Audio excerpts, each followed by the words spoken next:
Good morning, friends. Welcome back. This is Angela with Cultivating and Creating Hope.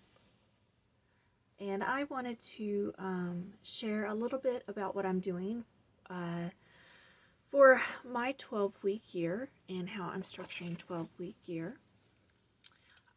If you are not familiar of what 12-week year is referring to, there's a book by Brian Morgan and Michael Lennington.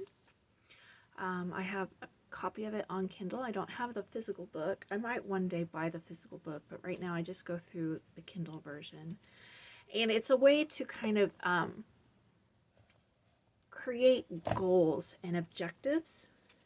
And instead of planning goals over a year-long period, of 52 weeks, you break your year up into quarters, and each quarter is 12 weeks, which is approximately 4 months.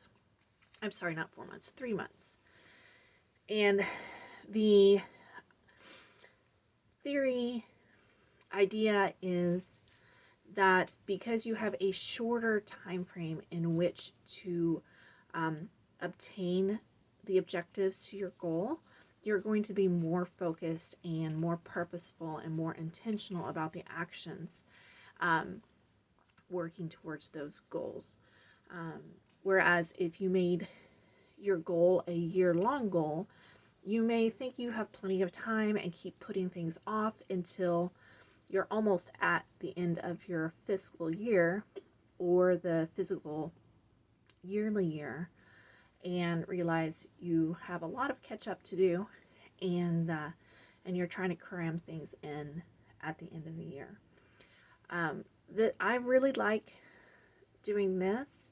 I'm really going to try to be consistent with doing this. I'm actually only going to be working in 3 quarters, where I have a quarter 1, quarter 2, quarter 3, and then quarter 4 is actually going to be during the holiday season.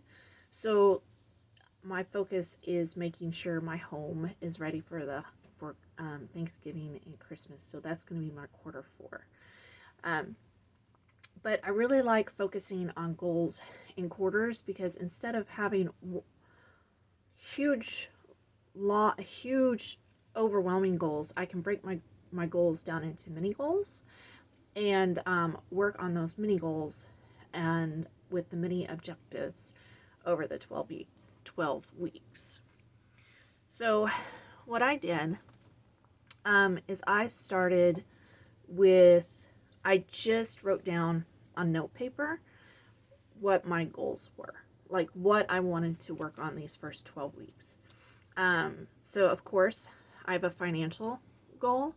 I was with the death in the family and the medical emergencies we had towards the end of last year, I built up some debt on the credit card, and I really, really want to get that paid down. I also want to put some money in savings to surprise my husband with a trip he really wants to take. So that's one of my goals.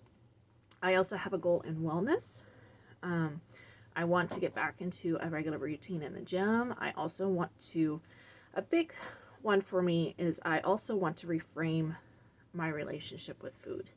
I've found that I have started to depend on food more for emotional needs, and not just because I need food to nourish my body, but more of like if I'm bored or if I'm stressed, I turn to food. And so I want to reframe my relationship with that. I also want to deep clean my kitchen because it needs it. Garden, I want to make sure that the garden is prepared to start planting in April, and we also for seed starting. So those are the areas that I want to work on in depth over the next 12 weeks. Now what I did is I actually broke those up individually using this note paper. I actually found this journal this Happy Planner journal. And I didn't even buy it looking at the paper that was inside of it. I just loved the cover. So I bought it to reuse the cover for something else. But the paper that came in this journal is actually perfect for planning projects and goals and objectives. So this is the paper that I'm using. I'm writing like what I want to work on, what my overall goal is, and I'm also putting my why. So for, you know, the paying off the credit card, why? Because I'm tired of being financially irresponsible, and I want to be able to send Jeremiah to a jiu-jitsu camp he really wants. And then I broke my goal into mini objectives or mini tasks. So I have one for money, and I've created one for, you know, for wellness, decluttering the kitchen, my relationship with God, and I'm also working on one for the garden as well. Then what I did is I assigned those tasks to weeks. Now these little cards, these came from Jen with Tide and Time plans. She actually has a really good video on explaining what the 12-week year is and how she uses the 12-week year in her life. She's done several detailed videos on different things she's used 12-week year for. So these I really I believe she offers these as a free printout that you can print out and just cut them out. Now you don't have to use the ones with the numbered tabs. You can just use plain index cards and just, you know, label them 1 through 12. And then I've assigned tasks to each week.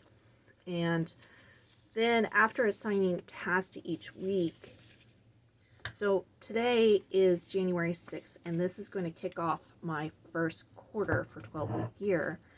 So what I'm doing is I'm just sticking this in with the 6th.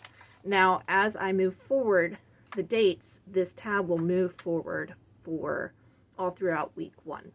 And the reason why is that way I can keep this one card with all of my daily and weekly tasks to make sure that I'm reviewing this card every day to make sure that I am taking care of what needs to be done in the week.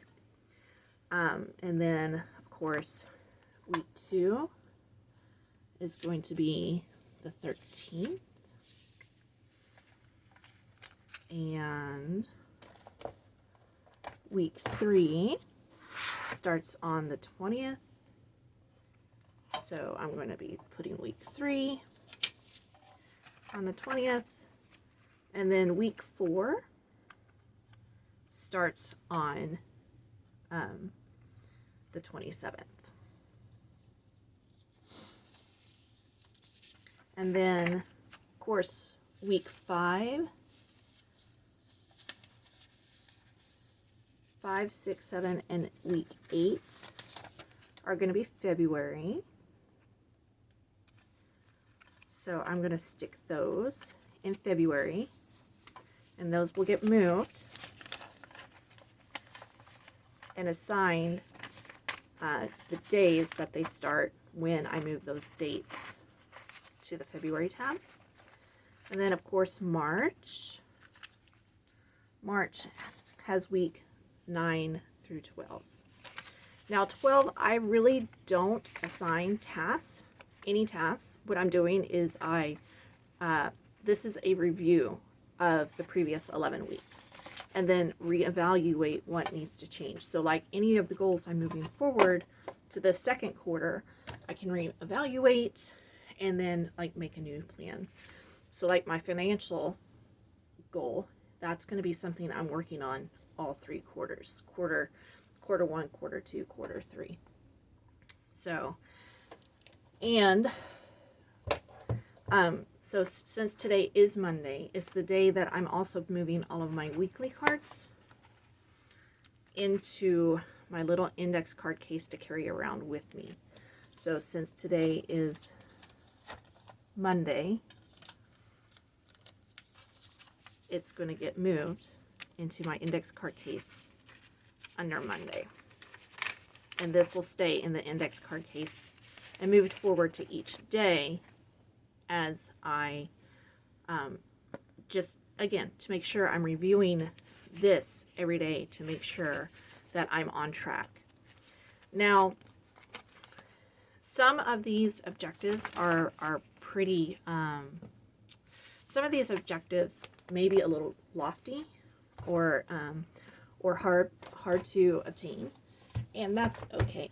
I'm also trying to approach this with faith.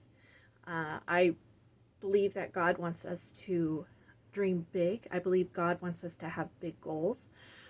He wants us to have goals that we have to believe Him in faith for His help to achieve. So I may achieve all of these goals. I may not, but that's okay.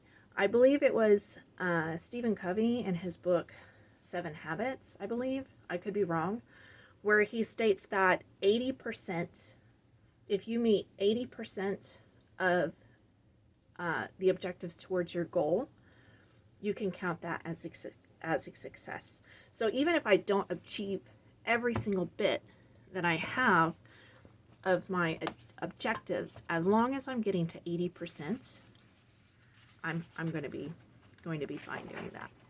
So anyway, this is my 12-week year and how I am doing the 12-week year.